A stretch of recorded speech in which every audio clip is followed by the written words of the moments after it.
Maybe you recently have said, or someone has said to you, guess who I ran into today? And we say that because we are every day running into people. We probably can't avoid seeing people. Today is our special Sunday where tonight we will be having what we call our TBS, our Targeted Bible Study. We will tonight have two other classes of younger kids when everybody else will be in here, and we will be discussing when cross people cross our paths. In other words, when we run into those people who are cross with us, who are angry with us, who seek to do us harm, what do? Well, kids need to learn that lesson, don't they? They need to know how to handle those kinds of things. And we're going to talk about that, but you know, we adults need to learn how to do it too and do it better. That's just one type of person that we might run into. But for just a few moments, let's notice, generally speaking, the people who cross our paths. Guess who I ran into today? According to the text before us in James 2, here is who we ran into today. We ran into people who are in need. Notice the text. If anyone says to a brother or sister who is destitute of daily food, James is writing to, as he describes it, the 12 tribes scattered abroad. These 12 tribes, he may be talking about Jewish Christians. You think of the being scattered abroad from Acts 8 when Saul was persecuting the church, and these new Christians left and moved back to their homes. Maybe he's talking to them. In that case, he would be saying to them, if your brother or sister is destitute, he might be talking about a Jewish relative, a brother or a sister in your common life. When Jesus talks about our neighbors, he's not just talking about those who are related to us. He's also talking about everybody. Everybody we meet is someone in need. That's just fact. Everybody we meet, we all run into the same types of people on a daily basis.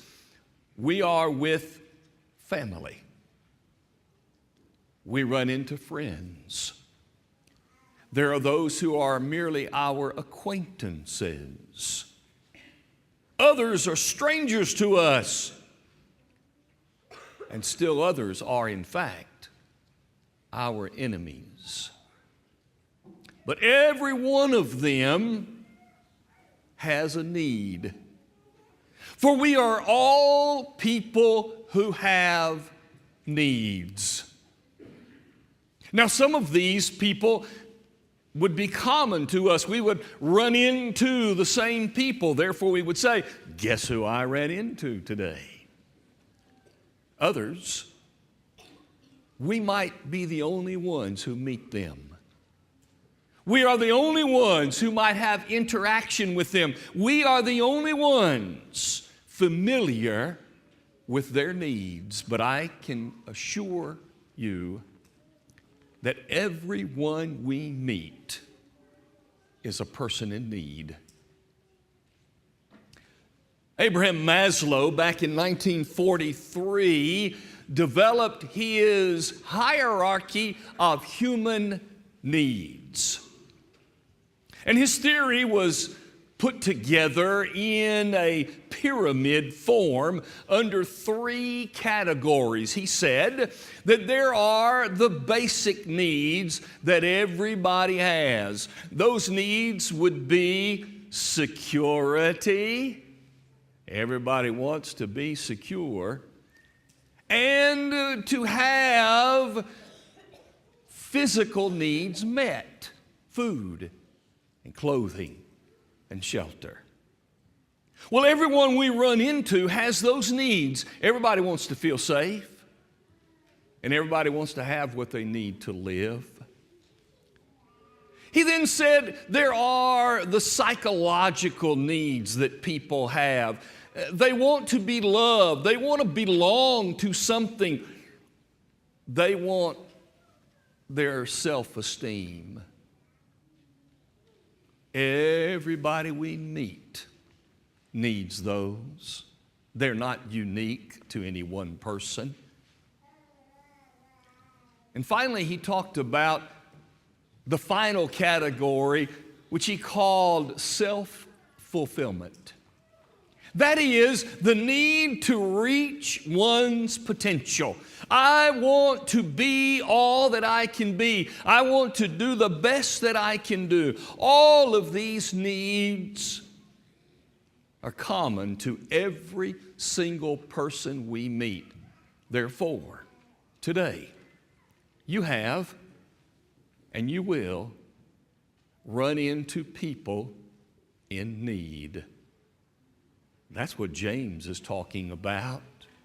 People in need.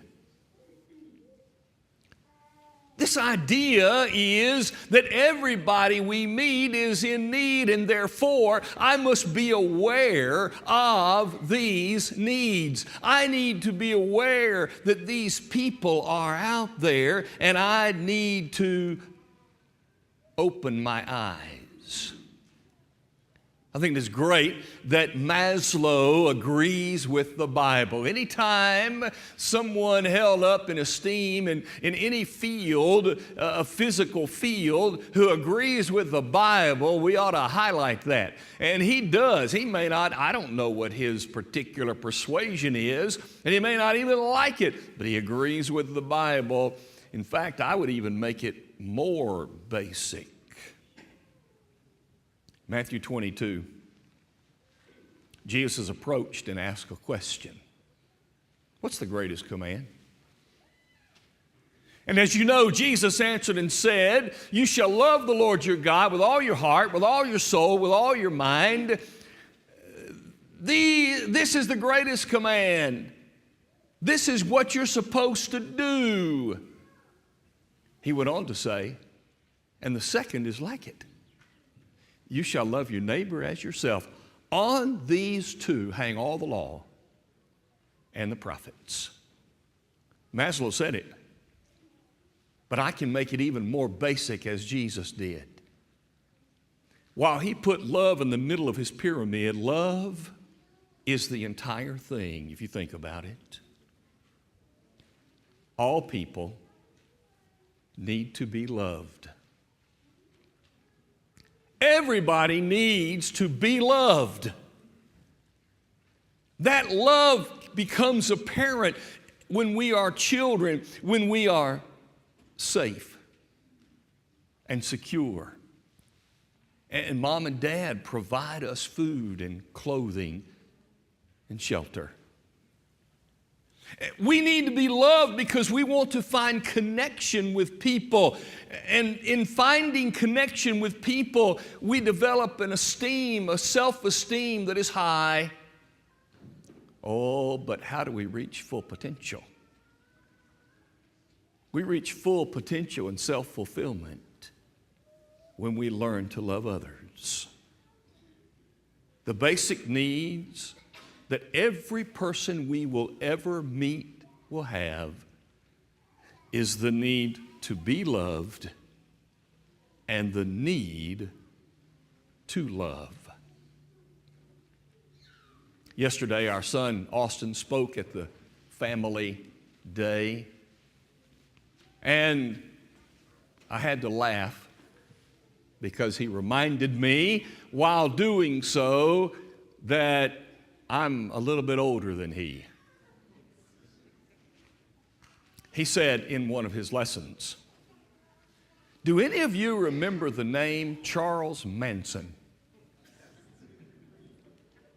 I had 3 kids in the 7th and 8th grade in a class upstairs at a different time, and I asked the same question. Not one of them knew the name. He went on to say, "Do you remember the name Lynette Squeaky Fromm?" There are a few who probably don't, but some of us do. He went on to talk about what connected her to Charles Manson. Apparently, she said, all she wanted was to be loved. That's all she wanted. She didn't have it. And she determined, I will do anything for whomever will love me, and in doing so, I will love them. The basic need of her life, to be loved, therefore she would love, connected her to Charles Manson. And even though the result was terrible, and even though it may not make any sense, it illustrates the point that every person we meet today is a person in need of love. To be loved and to love in return. This text doesn't seem to be about love in James chapter 2, does it? But let's look at it again. James talks about love, but he never mentions the word. The text says, if you see a brother or sister naked and destitute of daily food, and one says, depart in peace, be warmed and filled, yet you do not give them the things needful for the body, what does it profit? You know, I think he's talking about love. But he defines it, or he talks about it under the subject of faith. Notice what he says. There is no love in word, only faith. There is no love in word, only faith. Those people whom they saw as naked and destitute of food, when they said, go ahead, depart in peace, be warmed and filled, did those words tell those people that they were loved? Did they feel the warm fuzziness of love just because of the words spoken by apparently faithful people? Obviously not. Word-only faith is not loving. There's a real problem there. The only way we can see faith is in love. How else can we see faith in action? Faith in action is love. Faith in word only is not love. Love is faith in action. Faith without action is called dead. It doesn't exist. It's dead. It appears to be because I have words of faith, but in fact it is not at all. We meet people every day who need love, who need to love themselves. And our word-only faith will not at all impart what they need. We have to understand that they not only need our love, they need to see it in order to understand that we really have faith in God. The only way anybody knows that I have faith in God is if they see me loving them. One more verse down that I didn't include in the reading. Verse 19. You believe in God? One version said, good for you. But the demons believe and tremble. What's he saying? The demons had a word of faith. They said, if you ask a demon, is God real? Oh, yeah, He is. And they know He's real because they used to be where He is. But they decided not to stay there anymore. They decided to leave. They decided to fight to take over. But in fact, they were kicked out. Oh, yes. There is no doubt that they have a word of faith. Yes. But guess what? Word-only faith equals demon faith. The only way that we can have the faith that God wants us to have is to put it into action. And when our faith becomes active, that is love. That is our love. Listen to what Jesus said as we close. John 14, verse 15. He challenged His disciples. If you love me, keep my commandments. What does He say? He's saying, if you do love me, that is, if you choose to love me and you meet the need to love because God has loved you, you recognize you are loved, that need has been met. Now, if you understand that, then you go in love. And it begins by loving God. And when we love God, we then can love people made in the image of God. Today, who are the people we will cross paths with? Some will be the same. Many will be different. But guess what? They are all people in need.